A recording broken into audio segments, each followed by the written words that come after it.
आज recovery rate और fertility rate दोनों ही मामलों में भारत दुनिया के अधिकतर देशों से बहुत संभली हुई स्थिति में है।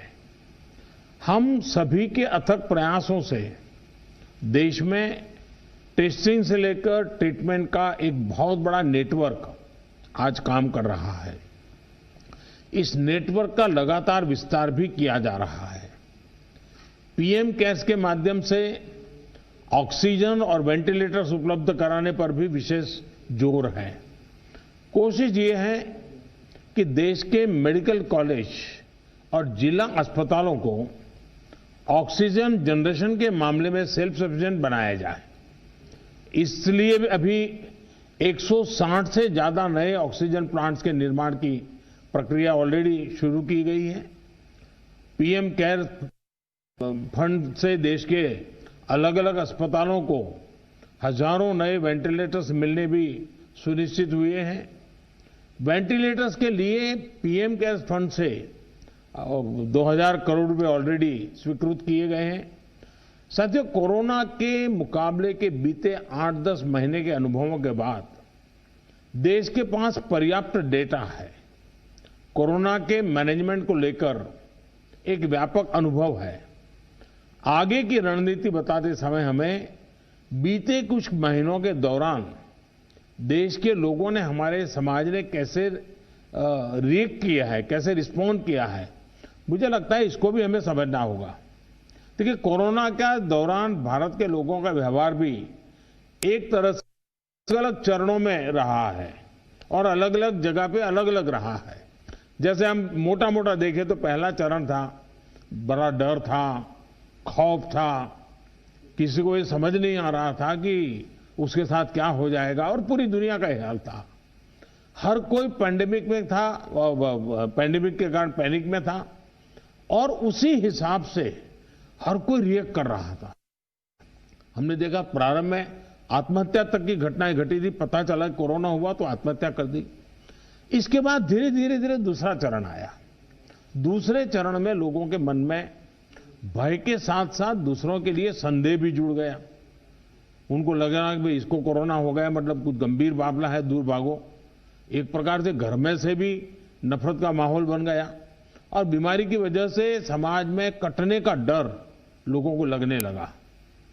इस कारण कोरोना के बाद कई लोग संक्रमण को छिपाने लगे। उनको लगा कि ये तो बताना नहीं चाहिए, कुछ समाज में मैं कट जाऊंगा। अब उसमें से भी हम धीरे धीरे समझे लोग बाहर आए। तीसरा चरण शुरू हुआ और तीसरे चरण में लोग काफी हद तक संभलने लगे।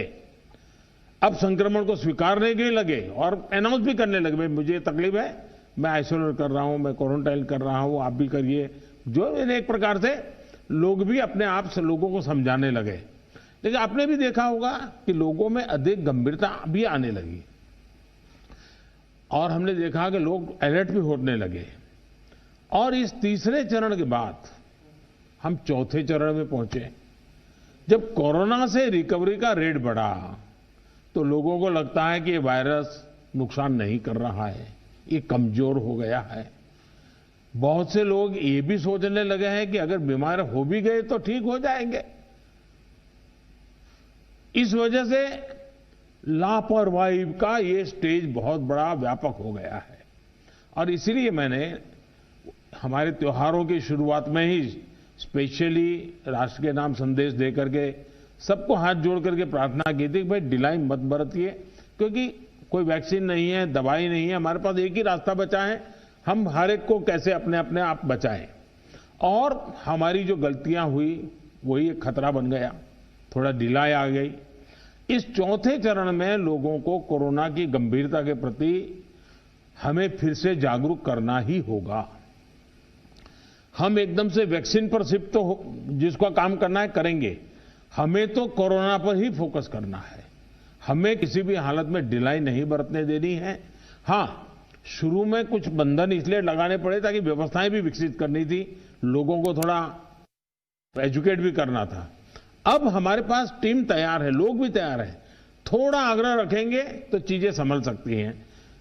जो जो चीज हम तैयार करें उसको जरा इंप्लीमेंट करें। और हमें आगे अब कोई बढ़े नहीं, इसकी चिंता जरूर करनी होगी, कोई नई गड़बड़ न हो। आपदा के गहरे समंदर से हम निकले हैं, ये हम मान के चले। इतना बड़ा देश, दुनिया मानती थी कि भारत तो नहीं संभल पाएगा। आपदा के गहरे समंदर से हम निकलकर हम किनारे की तरफ बढ़ रहे हैं। हम सभी के साथ वो पुरानी जो एक शेर शायरी चलती है, ऐसा ना हो जाए कि हमारी किश्ती भी वहां डूबी जहां पानी कम था। ये स्थिति हमें नहीं आने देनी है। साथियों, आज हम दुनिया भर में देख रहे हैं कि जिन देशों में कोरोना कम हो रहा था, आपको पूरा चार्ट बताया कैसे तेजी से संक्रमण फैल रहा है। हमारे यहां भी कुछ राज्यों में ये ट्रेंड चिंताजनक है ही है। इसलिए हम सभी को, शासन प्रशासन को पहले से अधिक सतर्क रहने की जरूरत है। हमें ट्रांसमिशन को कम करने के लिए अपने प्रयासों को जरा और गति देनी होगी। टेस्टिंग हो, कंफर्मेशन, कॉन्टैक्ट ट्रेसिंग, डेटा, इन सारी जुड़ी किसी भी तरह की कमी को हमें सर्वोच्च प्राथमिकता देते हुए उसको ठीक करना होगा। पॉजिटिविटी रेट को 5% के दायरे में लाना ही होगा। और मैं मानता हूं छोटी छोटी इकाइयों पर कहिए कि भाई 1 क्यों बढ़ा, आधा क्यों बढ़ा, 2 क्यों बढ़ा। हम राज्य के स्केल पर चर्चा करने के बजाय अब जितनी लोकलाइज चर्चा करेंगे, शायद हम एड्रेस जल्दी कर पाएंगे। दूसरा, हम सबने अनुभव किया है कि आरटीपीसीआर टेस्ट का अनुपात बढ़ना चाहिए। जो घरों में आइसोलेटेड मरीज हैं, उनकी मॉनिटरिंग ज्यादा बेहतर तरीके से करनी होगी। आप भी जानते हैं कि अगर वहां थोड़ी भी ढिलाई रही तो मरीज बहुत गंभीर स्थिति में अस्पताल आता है, फिर हम बचा नहीं पाते हैं। जो गांव है, कम्युनिटी के स्तर पर हेल्थ सेंटर हैं, उनको भी हमें ज्यादा इक्विप करना ही होगा। गांव के आसपास भी इंफ्रास्ट्रक्चर ठीक रहे, ऑक्सीजन की सप्लाई पर्याप्त रहे, ये हमें देखना होगा। हम लोगों का लक्ष्य होना चाहिए कि फर्टिलिटी रेट को 1% से भी नीचे लाए। और वो भी मैंने जैसे कहा, छोटे छोटे इलाके में देखा जाए एक मृत्यु हुई क्यों हुई, जितना इतना फोकस करेंगे तब स्थिति को संभाल पाएंगे। और सबसे बड़ी बात, जागरूकता अभियानों में कोई कमी ना आए। कोरोना से बचाव के लिए जो जरूरी मैसेजिंग है, इसके लिए समाज को जोड़े रखना होगा। जैसे कुछ समय पहले हर संगठन, हर प्रभावी व्यक्ति को हमने एंगेज किया था, उन्हें फिर एक्टिव करना होगा। साथियों, आप भली भांति परिचित हैं कि कोरोना की वैक्सीन को लेकर इंटरनेशनली और नेशनली किस तरह की खबरें आ रही हैं। आज दुनिया में भी और देश में भी, जैसा अभी आपको प्रेजेंटेशन में पूरा डिटेल बताया गया, करीब करीब आखिरी दौर पर वैक्सीन के में काम पहुंचा है। भारत सरकार हर डेवलपमेंट पर बारीकी से नजर रखे हुए हैं, हम सबके संपर्क में भी हैं। और अभी ये तय नहीं है कि वैक्सीन की 1 डोज होगी, 2 डोज होगी या 3 डोज होगी। ये भी तय नहीं है कि इसकी कीमत कितनी होगी, उसकी कीमत कितनी होगी, ये कैसे होगी। यानी अभी भी इन सारी चीजों के सवालों के जवाब हमारे पास नहीं है, क्योंकि जो इसके वाले हैं, दुनिया में जिस प्रकार की कॉरपोरेट वर्ल्ड भी है, उनका भी एक कंपटीशन है। दुनिया के देशों के भी अपने अपने डिप्लोमेटिक इंटरेस्ट होते हैं। WHO से भी हमें इंतजार करना पड़ता है। तो हमें ये इन चीजों को वैश्विक संदर्भ में ही आगे बढ़ना पड़ेगा।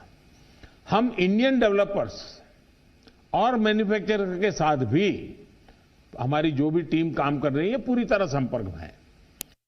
अलावा ग्लोबल रेगुलेटर्स, अन्य देशों की गवर्नमेंट्स, मल्टीनेशनल इंस्टीट्यूशंस और साथ ही इंटरनेशनल कंपनीज, सभी के साथ जितना संपर्क बढ़ सके, जितने रियल टाइम कम्युनिकेशन हो, इसके लिए पूरा प्रयास, एक व्यवस्था बनी हुई है।